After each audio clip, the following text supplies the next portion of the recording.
Tax बचाने का हो टेंशन या फिर पेचीदे टैक्स नियमों की उलझन, अटका हुआ रिफंड या मुश्किल में फंसा हो आपका रिटर्न, हर मुश्किल सवाल का आसान जवाब है टैक्स गुरु। जहां आप न सिर्फ अपना टैक्स बचाते हैं बल्कि हम टैक्स की उलझनों को सुलझाने के गुर भी आपको सिखाते हैं। नमस्कार, मैं हूं लक्ष्मण रॉय और आज आपके सवालों का जवाब देने के लिए हमारे साथ हैं जाने माने टैक्स एक्सपर्ट शरद कोहली साहब। कोहली साहब, आपका स्वागत है। और हर बार की तरह कोहली साहब आपको कई सारे टैक्स के गुरुमंत्र देने वाले हैं, इसलिए आपको बता दूं कि आज आधे घंटे में आपको क्या बताने वाले हैं। इस फेस्टिव सीजन में किसी से गिफ्ट ले रहे हैं या किसी को गिफ्ट दे रहे हैं तो क्या होगी टैक्स की देनदारी। एडवांस टैक्स से जुड़े हर सवाल का जवाब जानिए। टीडीएस कट जाने के बाद भी क्या एडवांस टैक्स करना होगा जमा, और एक्सपोर्टर्स को कितनी चुकानी होगी जीएसटी, और फिर क्या मिल सकता है वापस जीएसटी रिफंड। इन सारे मुद्दों पर बातचीत करेंगे। आप लोगों के सवाल भी लेंगे, उसका जवाब भी देंगे। लेकिन चूंकि त्योहारी सीजन शुरू हो चुका है और हर कोई किसी न किसी को गिफ्ट दे रहा होता है या फिर किसी न किसी से गिफ्ट ले रहा होता है, तो आपको शायद पता हो या ना हो कि गिफ्ट के लेन देन में भी टैक्स बीच में आता है, और वहीं पे हमारे टैक्स गुरु भी बीच में आते हैं। तो टैक्स गुरु आपको बताएंगे, कोहली साहब, ये गिफ्ट देने में और लेने में दोनों में बड़ी खुशी होती है, लेकिन इस खुशी में हम लोग कुछ चीज़ों को कई बार भूल जाते हैं। वो है टैक्स का मसला। वो क्या है टैक्स का मसला जिसका आम लोगों को ध्यान रखना चाहिए? जी हाँ लक्ष्मण, टैक्स का मसला तो मैं समझाऊंगा ही, पर गिफ्ट लेने देने में मैं बीच में बिल्कुल नहीं आऊंगा। अब देखिए, जो गिफ्ट दिया जाता है, पहली बार तो देने वाला होता है, एक लेने वाला होता है। तो आप जब किसी अनजान व्यक्ति से, मतलब जो रिश्तेदार नहीं है, दोस्त भले ही हो, उससे 50,000 तक के गिफ्ट लेते हैं तो लेने और देने वाले दोनों पर टैक्स नहीं लगता है। और अगर रिश्तेदारी में देते हैं, ज्यादातर तो हमने देखा रिश्तेदारी में दिए जाते हैं, और रिश्तेदारी की लिस्ट एक 56(2)(10 है लक्ष्मण सेक्शन, उसमें बड़ी लंबी दी गई है। उसमें मदर फादर, बेटा बेटी, भाई बहन, मामा मामी, चाचा चाची, नंद नंदोई, साला सलज, भाभी, बहुत लंबी लिस्ट है। तो रिश्तेदारी में आप जब देते हैं तो ये 50,000 की लिमिट अप्लाई नहीं करती है। और इसमें दो तीन चीजें देखने वाली हैं कि शादी पे जो गिफ्ट लिया जाता है उस पर टैक्स नहीं लगता है। किसी विल के अंतर्गत आपको कुछ मिल रहा है, उस पर टैक्स नहीं लगेगा। HUF मान लीजिए उसका पार्टीशन हुआ है, उस पर टैक्स नहीं लगेगा। तो ये कुछ ऐसे गिफ्ट हैं जिन पर टैक्स नहीं लगता। और कहीं गिफ्ट इन डिस्गाइज दिया जा रहा है, मतलब आपने कहीं गिफ्ट छुपा कर दे दिया कि महंगी प्रॉपर्टी सस्ती में बेच दी, तो वहां पर गिफ्ट आ जाता है। तो लक्ष्मण, आपको मालूम है सबसे महंगा गिफ्ट कौन सा होता है? नहीं, मुझे नहीं पता, बताइए। मुझे तो ऐसा कोई महंगा गिफ्ट मिलता नहीं है, तो मैं कैसे बताऊं आपको। मैं नहीं, महंगा किसी ने बोला है कि तोहफे में मुझे बस तेरा वक्त चाहिए था, तोहफे में मुझे बस तेरा वक्त चाहिए था। पर आजकल महंगे तोहफे देता ही कौन है। तो ये इस पे कोई टैक्स नहीं है, पर इसके अलावा आप बाकी चीजों पे जाएंगे तो उस पे आपको टैक्स लगेगा। तो 50,000 नॉन रिलेटिव का ध्यान रखें, लिमिट है। अगर आप रिश्तेदारों से ले रहे हैं तो उस पर कोई लिमिट नहीं है।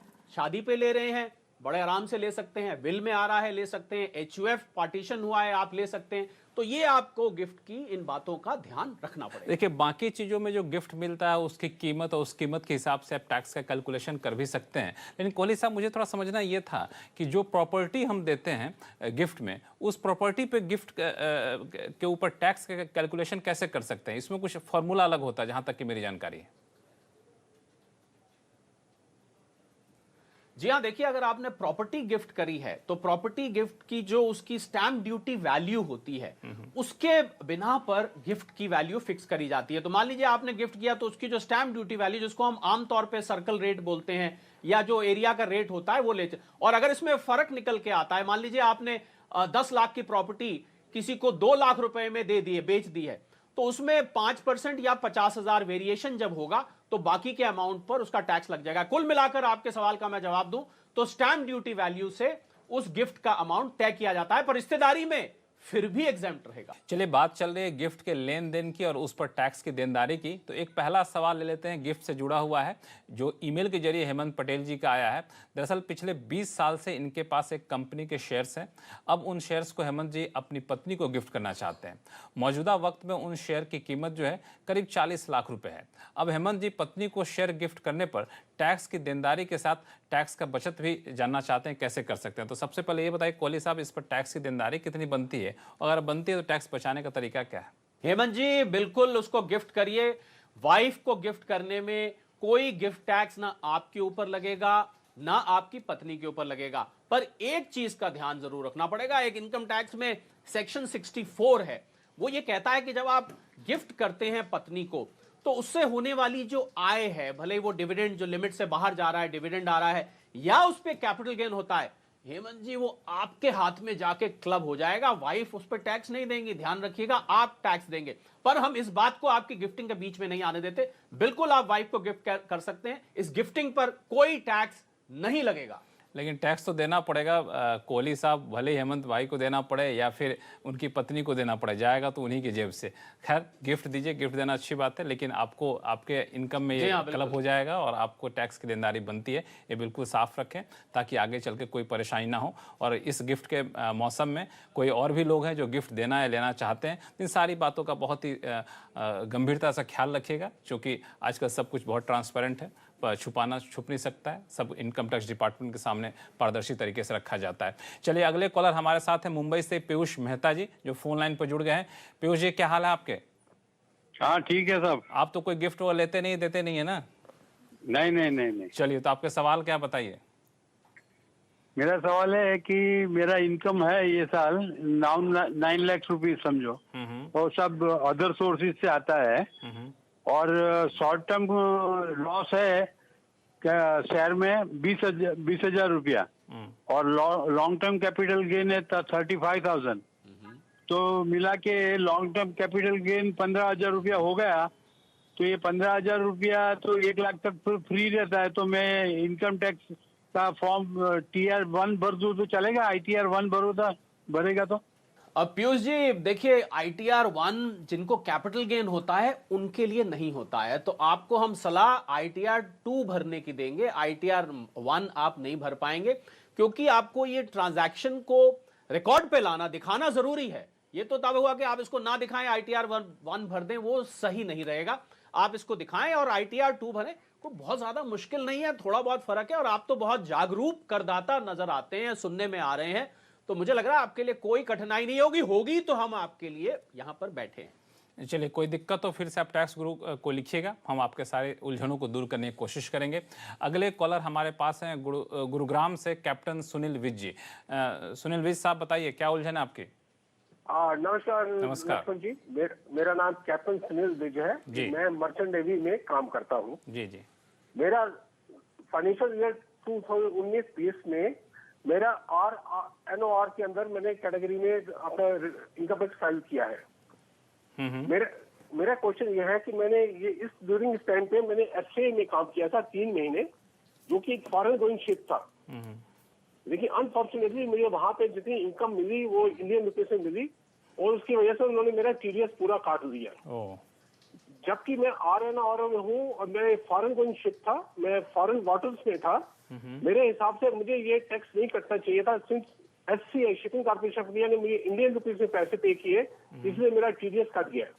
मुझे किस तरह से मैं ये इनकम टैक्स से रिफंड ले सकता हूँ?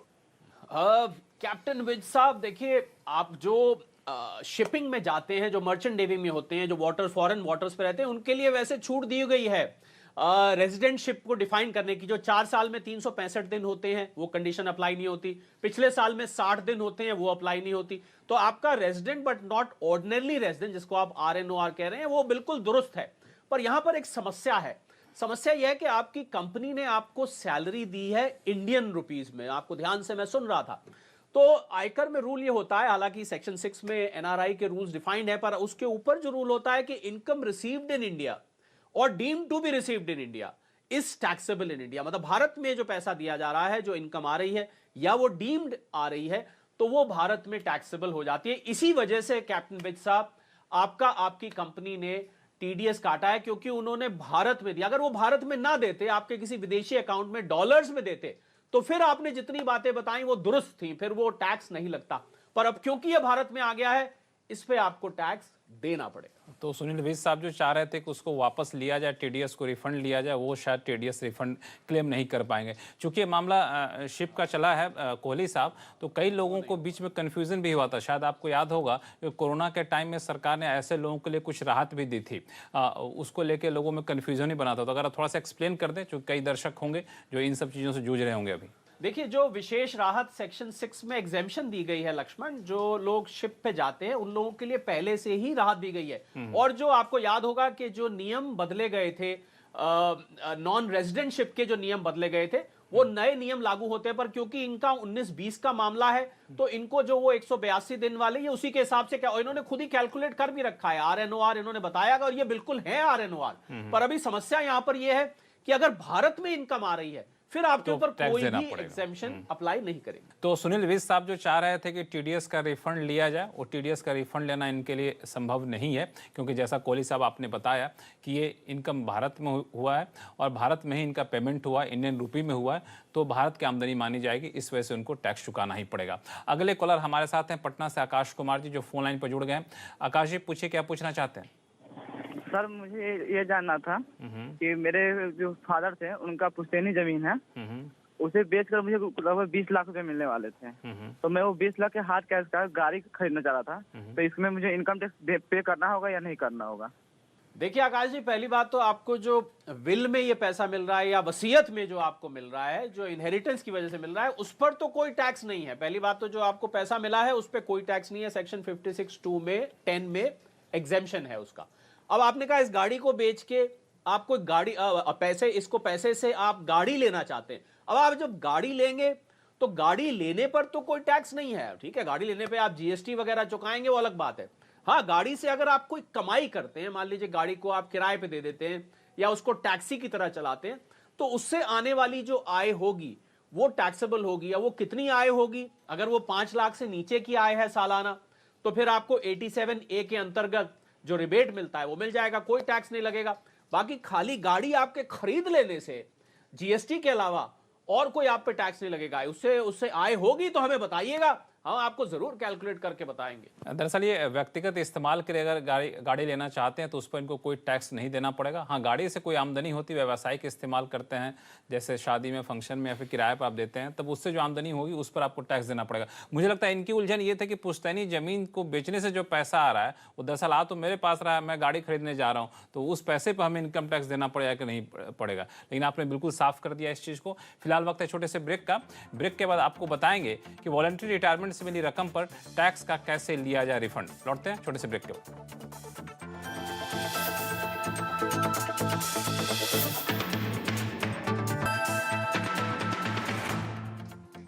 ब्रेक के बाद एक बार फिर से आपका स्वागत है। आप देख रहे हैं टैक्स गुरु और हमारे साथ बने हुए हैं जाने माने टैक्स एक्सपर्ट शरद कोहली साहब। कोहली साहब, ये साल फाइनेंशियल ईयर के लिहाज से या फिर कहें टैक्स पेयर्स के लिहाज से कई मामलों में अहम है, क्योंकि कोरोना की वजह से टैक्स के कई सारी तारीखों में बदलाव किया गया, नियमों में थोड़े बहुत फेरबदल किए गए। तो एक जो मुद्दा आता है वो है एडवांस टैक्स का।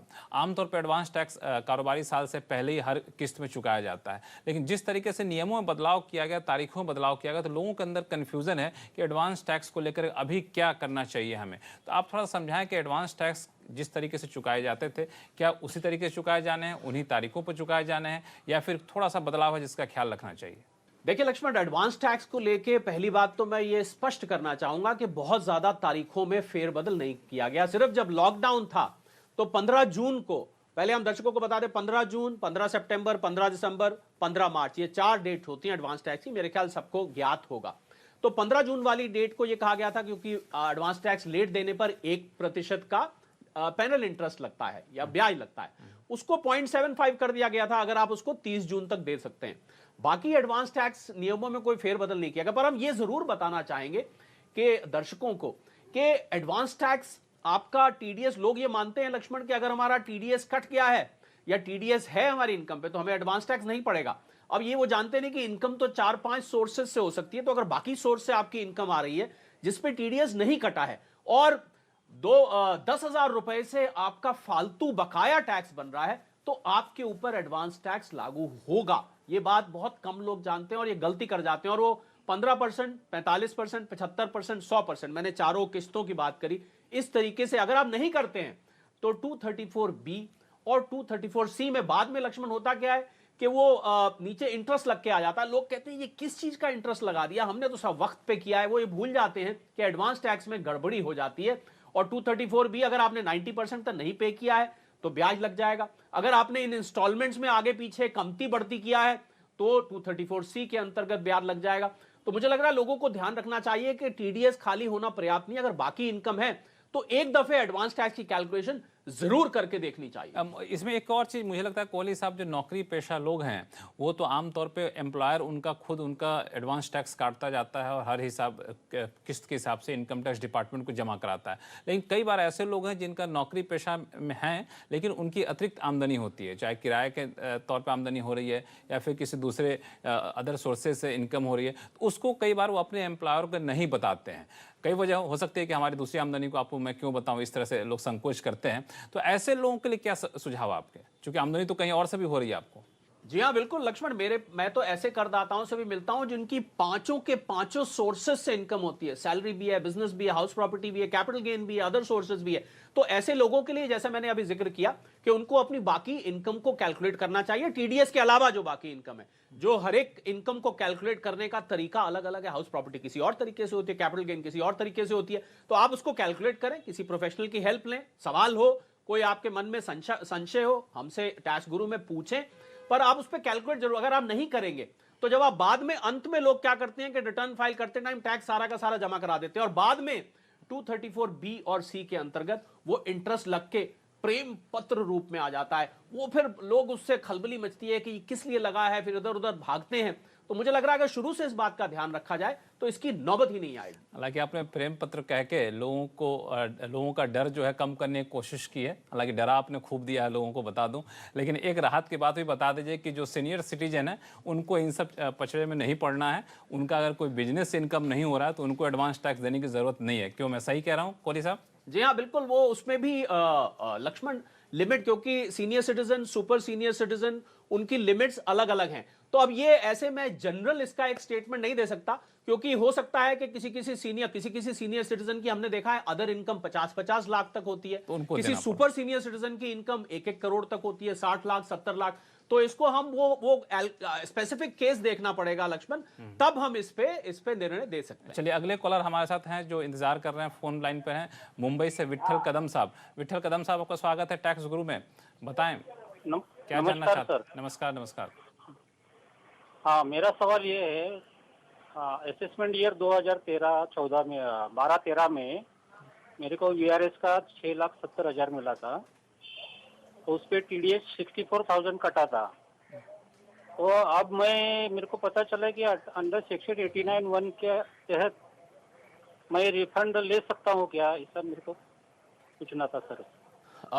कदम साहब, बहुत पुरानी आप बात कर रहे हैं, 12-13 की आपने बात करी। खैर चलिए उसकी उम्र छोड़ते हैं सवाल की, हम ये देखते हैं कि आपको जो सेपरेशन मिला है, अगर वो वॉलंटरी रिटायरमेंट स्कीम के अंतर्गत मिला है तो हम आपको कदम साहब एक खुशखबरी दे देते हैं। एक इनकम टैक्स में सेक्शन 1010C है, याद रखिएगा, सेक्शन 1010C, उसके अंतर्गत 5 लाख रुपए तक अगर आपको वॉलंटरी रिटायरमेंट का अमाउंट मिला है तो वो टैक्सेबल नहीं होगा, आपको उसकी एग्जेम्पशन मिल जाएगी। तो मुझे लग रहा है आपका, तो आपने जो अमाउंट बताया, जो हालांकि 6 लाख मिला है तो 5 लाख तक की एग्जेम्पशन मिल जाएगी। बाकी का 89(1) जो आपने कहा, 89(1) जो होता है कदम साहब, वो एरियर्स के लिए होता है। वो अगर आपको कोई बकाया पैसा पुराना मिला है उसके लिए होता है। 89(1) वॉलंटरी रिटायरमेंट स्कीम में अप्लाई नहीं करेगा, क्योंकि उसके लिए अलग से प्रावधान किया गया है।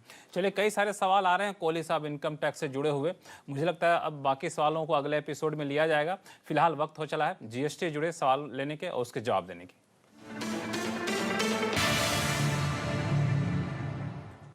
जीएसटी के मोर्चे पर सबसे पहला सवाल हमारे पास है दिल्ली से वीरेंद्र कुमार बजाज साहब का। वीरेंद्र जी बताइए, क्या उलझन है आपकी? सर, मेरा लोकल बिजनेस है मैन्युफैक्चरिंग और होलसेल का, गारमेंट्स का, फौजी गारमेंट्स का। मुझे एक्सपोर्ट का एक छोटा सा ऑर्डर मिला सितंबर में, मैंने वो सप्लाई भी कर दिया। मेरे अकाउंटेंट ने उस पर जीएसटी लगा भी दिया और पेड भी कर दिया, पर मेरी ये नॉलेज कहती है कि एक्सपोर्ट पर जीएसटी नहीं है। तो अब ये जो जीएसटी मैंने दिया है मुझे कैसे मिलेगा, और मुझे क्या तरीका अपनाना चाहिए कि अगली बार मुझे इस तरह की जीएसटी प्रॉब्लम में फेस ना करूँ, कि मेरा अकाउंटेंट जमा कराए, फिर मैं जमा कराऊं, फिर रिफंड आए। तो क्या तरीका है मेरे पास इसके लिए? जी हाँ बजाज साहब, पहली बात तो मुबारक हो, आपने एक्सपोर्ट का बिजनेस शुरू किया है और आपको पहला एक्सपोर्ट ऑर्डर भी मिला। देखिए, एक्सपोर्ट पे जो है 2 तरीके से जीएसटी के नियम है। पहला तो जो आपके अकाउंटेंट साहब ने किया कि उस पर पहले जीएसटी जमा करा दिया और उसको आप जब आपकी शिपमेंट चली जाएगी उसके बाद डॉक्यूमेंट दिखा के जीएसटी डिपार्टमेंट पे अपलोड करके आप उसका रिफंड ले सकते हैं। पर एक और तरीका यह है कि LUT आपने नाम सुना होगा, लेटर ऑफ अंडरटेकिंग होता है, वो दिया जाता है। अगर आप पहले से ही उसको अपलोड कर देते हैं और उसमें आप एक्सपोर्ट की एक डिक्लेरेशन देते हैं तो फिर आपको इस प्रक्रिया से गुजरने की आवश्यकता नहीं है। कहने का मतलब पहले से जीएसटी आपको नहीं जमा कराना पड़ेगा, आप उसको बिना जीएसटी के ही एक्सपोर्ट कर सकते हैं। पर अगर कर भी दिया है आपके अकाउंटेंट साहब ने, कोई बात नहीं, उन पर नाराज मत होइए, वो आपको रिफंड के रूप में बिल्कुल बाद में मिल जाएगा। रिफंड के रूप में मिल जाएगा। अगली बार से आप डिक्लेरेशन दे देंगे तो आपको फिर जीएसटी कटने की जरूरत नहीं पड़ेगी। लेकिन इनको इस बात के लिए बधाई देनी चाहिए कि ऐसे मौके पे भी जहां कोरोना काल में सारे परेशान हैं एक्सपोर्टर्स, ऐसे समय में भी इन्होंने एक्सपोर्ट का ऑर्डर ले लिया। बहुत अच्छी बात है, हम शुभकामनाएं हैं हमारी कि ऐसे ही आपको एक्सपोर्ट का ऑर्डर मिलता रहे। फिलहाल अगले कॉलर हमारे साथ हैं नागपुर से सूर्य होलकर साहब। बताइए क्या सवाल है आपके? नमस्कार जी। नमस्कार। नमस्कार। पहले तो मैं बहुत बहुत बधाई दूंगा कि टैक्स गुरु बहुत अच्छा प्रोग्राम है, इससे सारी टैक्स की क्लैरिफिकेशन हो जाती है। बहुत बहुत शुक्रिया आपका। सवाल मेरा ये था कि मैं एक कंसल्टेंट हूँ और मेरे को बिल रेज करने होते हैं अपने क्लाइंट्स को, तो उसमें ना मुझे कुछ रीइंबर्समेंट लेनी होती है, जो खर्चे होते हैं जो हमें क्लाइंट के बिहाफ पे करने पड़ते हैं। तो क्या मेरे को उन रीइंबर्समेंट के ऊपर जीएसटी चार्ज करना है और क्लाइंट से लेना है या नहीं?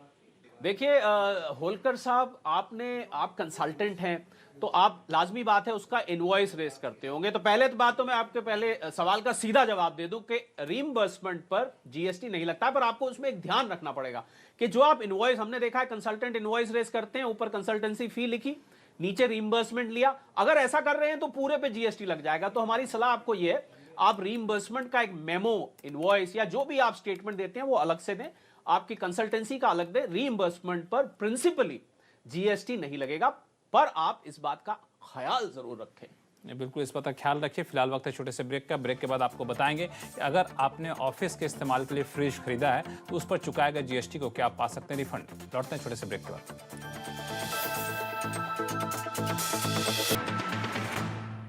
ब्रेक के बाद एक बार फिर से आपका स्वागत है। आप देख रहे हैं टैक्स गुरु और हमारे साथ बने हुए हैं जाने माने टैक्स एक्सपर्ट शरद कोहली साहब, आपके हर मुश्किल सवाल का आसान जवाब देने के लिए।